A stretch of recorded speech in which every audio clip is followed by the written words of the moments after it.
Hey guys, I want to share a story with you. I had a patient come in who was diagnosed high triglycerides on her blood work. She had the blood work just looked bad, right? So high triglycerides, which means high fat content in the blood. It looks like the HDL was off, the LDL was off, the total cholesterol was elevated. And so she gets these test results back. She's got two options, right? You can either take the drugs, which is going to mask the symptom and might artificially lower the blood count of the triglycerides.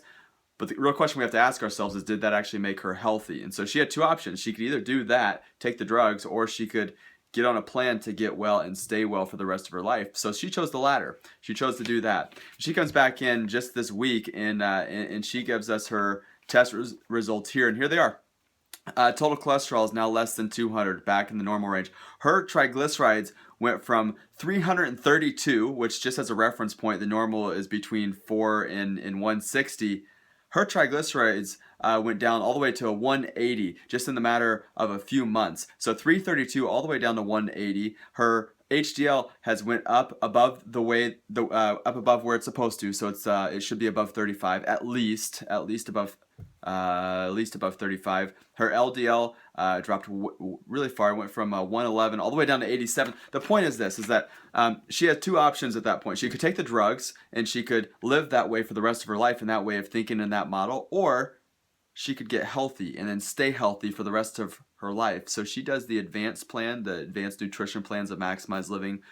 She cut out the grain, she cut out the bread, she eats high amounts of fat. So here's the idea.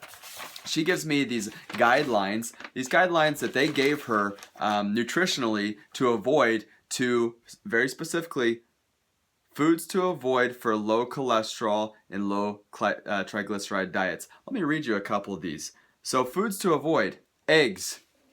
Limit egg yolks to 3 per week. Fruits. What do we avoid with the fruits? Coconuts. Because why? What was their train of thought? Because it has the highest fat content. Vegetables. Avoid avocados and olives. Why? Because high fat content. Nuts. Avoid nuts. Limit pecans and walnuts and peanuts to 1 tablespoonful a day. Anything about breads and grains? Well, it says, just don't use the ones with shortening or sugar. Avoid butter. Avoid it. If she would have followed this advice, what would her health have looked like? If she would have followed this advice, would she have lowered her triglycerides the way that she did when she followed the advanced plan? If she would have followed this advice, she wouldn't have been healthy. It doesn't even mention the fact that grains, breads, pastas, sugars all contribute to inflammation in the body. All of that's going to make her triglyceride levels in the body go up. She wasn't even told any of that. So she ignores the, I would say, medical advice, and she just lives MaxLiving. And sure enough, test results speak for themselves.